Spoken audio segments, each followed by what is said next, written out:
Good morning, everybody. Today is an episode I've been kind of scheming and working and doing some research on for quite a while. We're going to talk about Burt Goldblatt.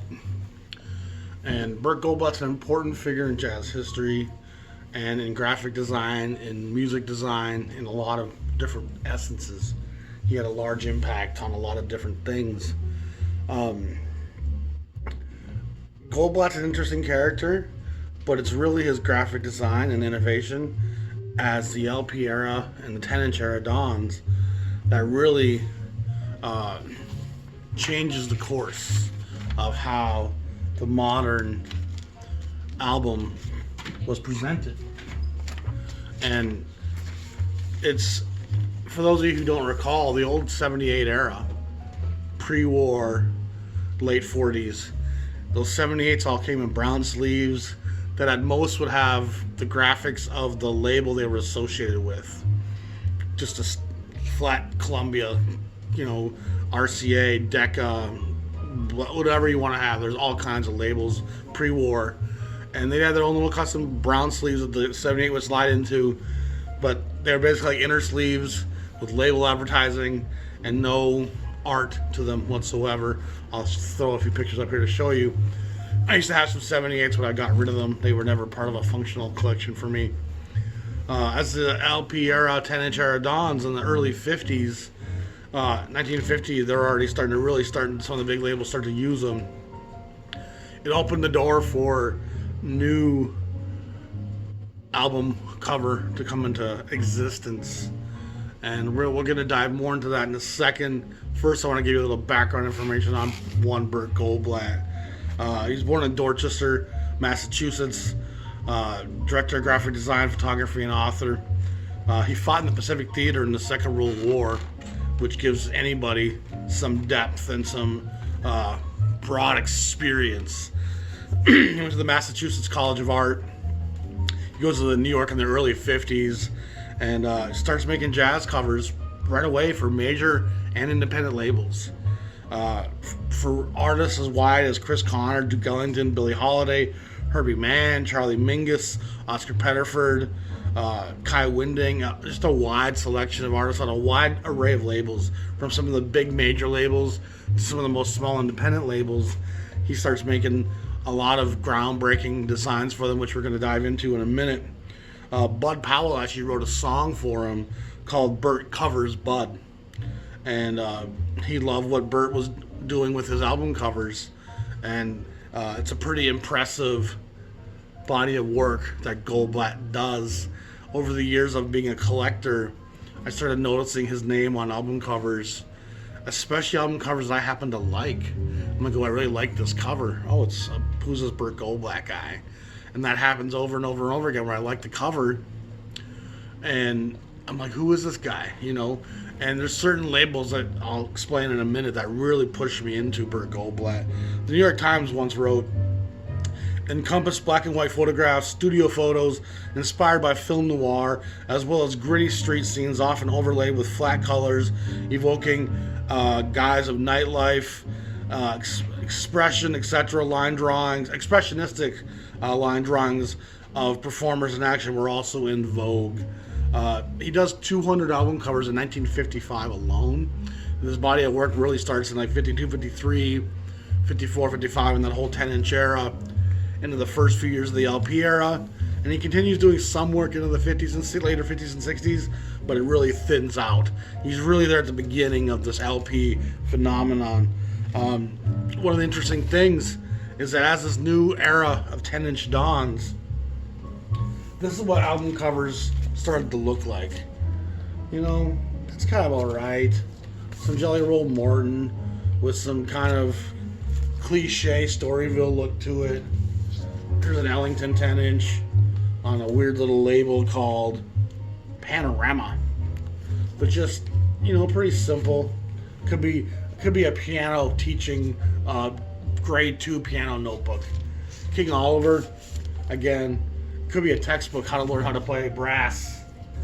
This Chu Berry on Commodore, just a saxophone, simple thing. That's a better cover than some of the early ones. Some of them were as simple as not much of a deviation even from the 78 era. As I showed you these prestige new jazz titles last time. It's pretty simple cover work right there. Here's a great example of an early 50s 10-inch. This is on the Mercury label. A great band actually on this, with Chubby Jackson on the bass, Bill Harris on the trombone, Pete Condoli, Howard McGee, Dave Tuff, Alan Burrows, Ralph Burns, and Billy Bauer. So it's really a great little lineup there that make up this Chubby Jackson, Bill Harris All-Stars record. It's a pretty tough record to find. But the album cover, it's just advertising. It's just soap detergent. It's not really expressive or channeling something about the art. And jazz becomes very innovative in the design of album covers. In the early 50s, jazz is still a fairly predominant force in the music industry. It had a high art esteem kind of surrounding it already. So to do something with the album covers a little bit more elaborate seemed to make sense. And two names really stepped to the fore here. And I'm not an expert on this stuff by any means, but for my collection, it's definitely David Stone Martin and Burt Goldblatt.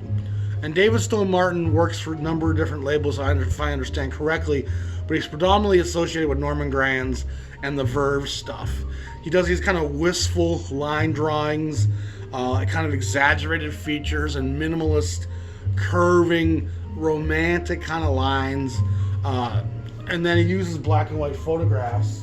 We'll show you some examples of his work here. Again, just black and white photographs of Dizzy and Getz. Same two guys. Oscar Peterson. Louis Bellson. Where'd the Count Basie go? I don't know if I pull the Count Basie out too. But just simple, basic black and white photographs. Nothing too artistic about that. And then here's an example of some of his more beautiful work. Simple use of color. Again, the kind of romantic, wistful lines. A lot of collectors collect David Stone Martin, and you certainly hear his name ring out more so even than Burt Goldblatt. People will talk, oh, I got a David Stone Martin cover. You know, they'll buy it just for the cover. And so there's a lot of people out there who collect David Stone Martin. I don't think that's a David Stone Martin when I look at it. That definitely is. That's a very prototypical David Stone Martin album cover. Nice work, and he is doing stuff at Norgran and Clef for Norman Granz that becomes the Verve label that is certainly among some of the best and most well-regarded jazz covers in music. And remember, there wasn't really album covers before these guys. So what they were doing was pretty innovative. And then the third guy that belongs in this discussion is Reed Miles of Blue Note. And he's kind of the first guy most jazz collectors come along that we hear about in the graphic design department and the timelessness of his album covers. And I'm going to argue that Burt Goldblatt was a big influence on Reed Miles. And Reed Miles certainly has his own education and his own style, and he's not by any means biting Burt Goldblatt. But there are certain things and essences of what Goldblatt's doing in the early 50s that as he comes to Blue Note in late 55, early 56, you got to know he saw some of what Goldblatt was doing. And I think there's going to be some pretty clear examples of that. But, so the 10-inch era is kind of a boring, mundane era. And then it comes along, and Burt Goldblatt comes along and has these glorious album covers. And that's the great Ellis Larkin on the piano, sitting between two big buffers in a recording studio. Nice shot of Joe Newman there. The colors, the photography, the use of these monotone pastiche. It's just a wonderful, very timeless look to some of it. There's the single, he does these line drawings as well, which we're going to dive into a little bit more here in a second. Don Elliott on Savoy. The use of blocks of color is reminiscent of some of the things that Reed Miles would do coming up here. Again, just the use of geometric shapes and color and lines and sideways photographs, the collection of eyeglasses there. It's all very reminiscent of a lot of what Reed Miles was going to come to do. And he uses fonts and various shapes. It's just very simple, yet a lot of it's very modern and still very timeless looking. Some of his earliest work, he's doing photography in the studios and even going to live shows, Goldblatt, and taking photographs of these guys and putting them on the covers and using some interesting shapes and colors to really shape out what they were doing. That lovely Hank D'Amico record I'm going to show you here with the yellow stripe down the center, the Wynton Kelly record that comes in late 57 or 58 at Riverside. He's got some stuff here for Corral and the ABC label. So he's working on a lot of different places. It's really Bethlehem, Roost, and Storyville where I think you really see the Burt Goldblatt style come to fruition. And we're going to show you these slides here. The great Jubilee has about a dozen titles as well that he does. And I'm going to show you a number of slides here, about 22 slides I think, that are just going to really show you some of the beautiful work he does in various different styles. And at the end we're going to do a little video montage that's going to show you about 160 of Goldblatt's album covers that I own, that I pulled on, took photos of, and put them in a little video. And I probably have more than that, but 160 is what I pulled and found in the time I put together to do this. On the second slide here, that Ellis Larkin record is beautiful. That Jubilee record is gorgeous. The Howard McGee with just the mouthpiece of the trumpet and his eyeglasses and his face at the weird angle. The hand of Salvador. The two lovely Jubilees on the bottom that are very early Jubilee, 12 inches, two of the first 12 inches they made with the single monotone color toning. On this next slide here, we have the Chris Connor with the kind of orangish yellow tint, the fantastic Jack Kelly with the head back, with the pink monotone cover, the Oscar Pettiford's classic, the Teddy King is a classic, the wonderful Eddie Lockjaw Davis is an early Roost recording, and the Ethel Ennis is another great Jubilee. On to slide 3, we got some more Roost stuff with Johnny Smith, some basically Duke Oscar Pettiford with that wonderful maroon monotone photograph. Again, another Johnny Smith, the Hal McCusic's fantastic. The Lee Wiley record on Storyville, fantastic. And a lot of these album covers, you see Reed Miles borrow some of that with the way he uses those single color tone photographs, and then the way he splices in geometric shapes and color and font. You definitely feel Goldblatt's influence on, and when Goldblatt started making records for Bethlehem, some of the major labels came to Gustav Wilde, I guess his full name was Gustav, I didn't realize that until recently, Gus Wilde at Bethlehem, and asked him, "Are you trying to launch a photography industry as well? Like, this is, what are you guys doing?" You know? And the extra expense Gus Wilde felt was worth it to make something that was truly beautiful. If you look at a lot of these photographs, how they're staged and how they're set, the angles, the colors that they choose, really often set the tone for the music on the inside. This basically Duke record here is Vinnie Burke with the bass is fantastic. I love this Don Elliott cover, the Chris Connor, the Aaron Sachs with the clarinet, the Milt Hinton sitting there with his bass. On the next slide, the Ruby Braff with the multiple images of his face, the Herbie Mann with his embouchure playing the flute in the lovely blue tint, the Betty Roche with the train track and the blue urbanism kind of noir kind of feeling to it, the Johnny Hartman covers classic. I love the Ralph Sharon with the cigarette laid back in that lovely maroonish pink tint. Then the next kind of style he does, that first section was all kind of studio photography that was just colors and shapes and photos with monotone applications of color shade. The next group he does is about 2 slides here we're going to show you of wonderful exterior shots of scenery. And mostly a lot of it seems to take place on the East Coast on the shoreline. You can see the wonderful Bobby Troop record with the Atlantic kind of shore shrubs, the Sapphire record by Stu Williamson I'm absolutely a huge fan of the Paula Castle with that fountain in the middle there. The Conti Condoli on the seashore. I love the Helen Carr record with the gal on the beach, the Mel Torme with the waves washing up. Again, there's a Jubilee here now on this next slide of the fish in the water on Jubilee. The wonderful Gene Harris record on the beach again. The Connets has 2 records here. One is in Harvard Square with the wonderful urban landscape, and the other again is kind of a seashore with the rounded rocks. The Herbie Mann with the gal on her tippy toes and her shoes. And I love the Bob Hardaway cover there on the bottom with that fantastic sailor in New York and Times Square looking for a little happy R&R. So all those scenic shots to me were some of the ones that really drew me into Goldblatt. Just beautiful monochromatic color tinted photography of these exterior shots of places that just really add an elegance and a sophistication to the presentation of the packaging. And those covers are really timeless to me. The Condits one with the blue with the seashore, that could be a modern piano record today that still is being put out.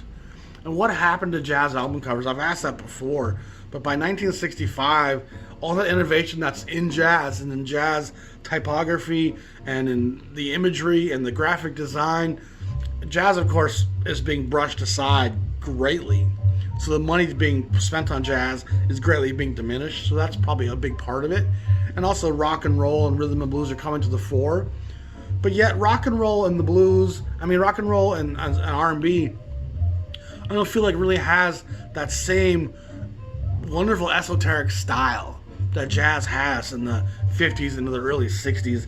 That's really fantastic. Moving along, we're going to talk about, he does some pictures with animals. There's one here with Owl, close up, Eddie Schumann, a great record. The Australian Jazz Quartet with the kangaroos on the cover, the zebras on the cover of the Max Bennett Bethlehem. Some of these album covers are so eye-catching and abstract that they almost don't even relay what's happening. You don't you can't look at some of them and even know what the music's going to be. You'd probably pass over the giraffes, the zebras, and not knowing what it is, even though it's a fantastic Max Bennett record with Charlie Mariano, Stu Williamson, Helen Carr sings on a couple tracks. The Sam Most record with the squirrel, fantastic. The Herbie Harper with the blue dog. And then he does some wonderful stills of instruments and even other animate objects, like the glasses on that wonderful Vanguard record by Nat Pierce. The Stu Williamson with the trumpets, with the three buttons kind of colored in. The fantastic kind of X-ray image of Charlie Mariano's saxophone, and the same of the Don Elliott mellophone. The Charlie Mariano microphone just kind of sitting there in silhouette. A wonderful Charlie Shavers trumpet sitting there. Beautiful album covers that really stand the test of time. And so he uses objects as well as faces and those single color chromatic schemes, and they're just beautiful. Moving along, we're going to get towards some of his artistic innovation that's less relying on photography and more on art and drawing and laying out of shapes and the graphic design images. The Terry Pollard up there with the out of focus lights are fantastic. The Ruby Braff with the swing is awesome.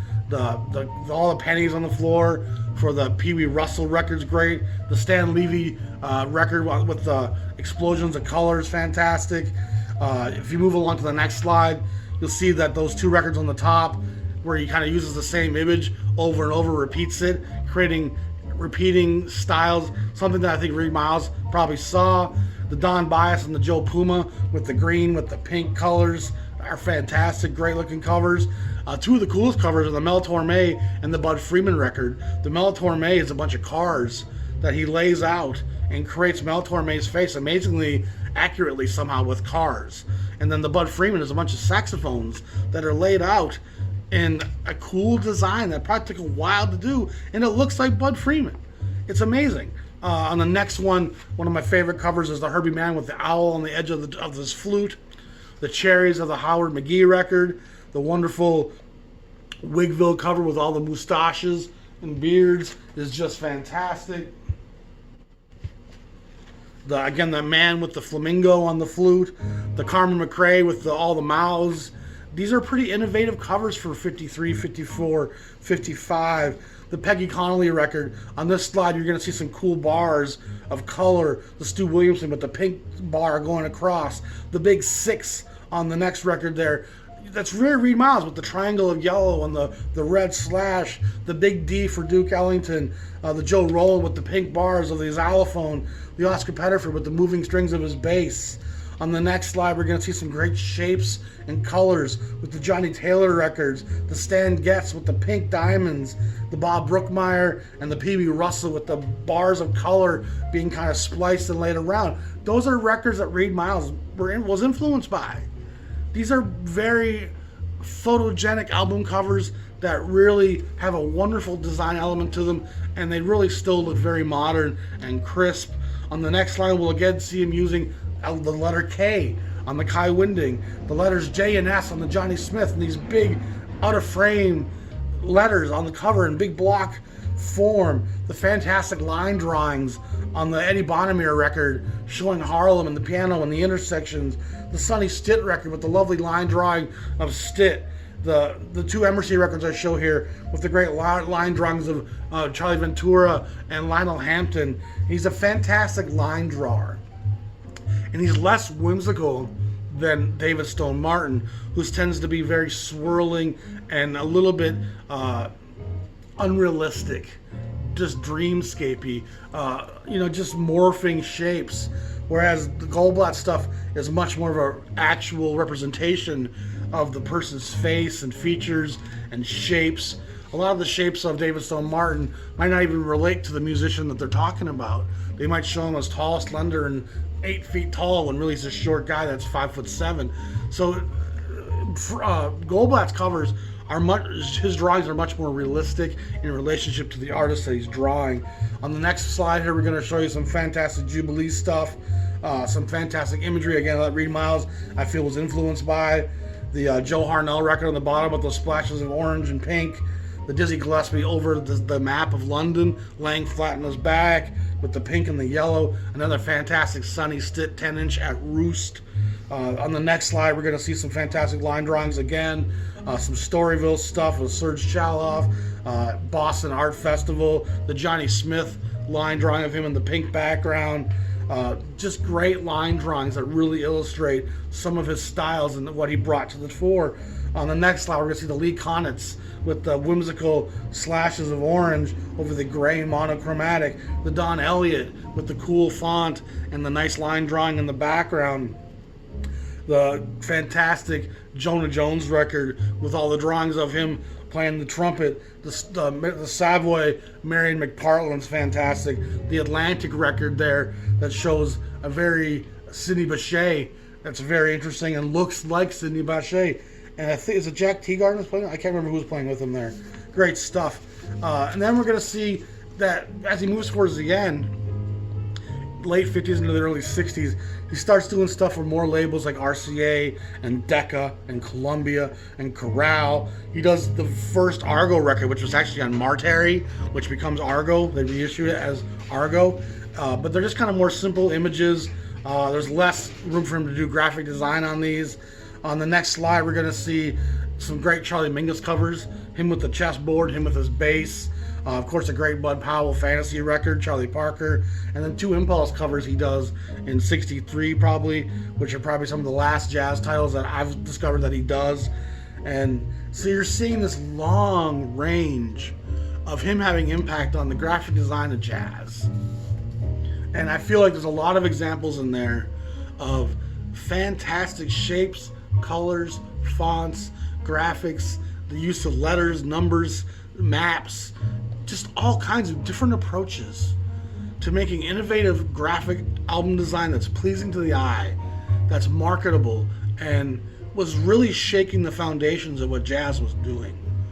And for as wonderful as David Stone Martin is, and I love his stuff, again, his photographs mostly are black and white in the early days, so there's not the color giving it that wonderful Blue Note kind of feel that Goldblatt does first. And then again, Martin's drawings are very whimsical and very elongated and romanticized. And so he has his own style, David Stone Martin, But Goldblatt's a super important character that starts a lot of trends in music and how we're going to present music graphically. David Stone Martin was there at the same time. Burt Goldblatt was there at the same time. And there's other great artists at a lot of different labels. A lot of labels had a guy that they relied on. Some had multiple guys. Some labels didn't put much time or effort into their art departments at all. If you look at the Savoy album covers from the same time frame, aside from a few Goldblatts, a lot of them are very dated. And I've talked about them many times in my Savoy episodes, how much of an afterthought the art seems to be at Savoy. Prestige has some great titles. I think Reed Miles does some of the stuff at Prestige as well. Riverside has some great art department stuff. The West Coast, there's some great stuff going on there as well. So there's a lot of great jazz graphic design that's happening in the mid-50s and the late 60s. And then, of course, Reed Miles really takes it to the next level, that Blue Note. And I've done an episode on Reed Miles. You search for it in my stuff and you'll find it. And his work is unprecedented and super modern still to this day. The amount of covers that Reed Miles made that would still be applicable on a record cover today for an indie rock band, like, it's pretty crazy how timeless a lot of those Blue Note covers are by Reed Miles. Reed Miles wasn't even a jazz fan. I do think Burt Goldblatt was more of a jazz fan and more into the whole scene. Goldblatt's name needs to ring out louder. And those of us who know Goldblatt appreciate his work always. If you go on Discogs and it's a Goldblatt cover, it'll be usually listed there on Discogs in the credits as to the producers, the arrangers, the musicians. Album cover, they'll have Goldblatt's name in there if he did it. Because there are people who do collect Goldblatt covers and recognize how innovative and important this guy was. But whether it's at RCA or Columbia or Decca, or whether it's at Corral, which is a Decca subsidiary, or his main body of work, which is at Roost, Storyville, and Bethlehem. And again, there's a host of other small labels. There's a couple of Atlantics, a couple of Impulse, a couple of Verve. There's also at Bethlehem, Storyville, and Roost a lot of 7-inches that had picture sleeves that he does a lot of those as well.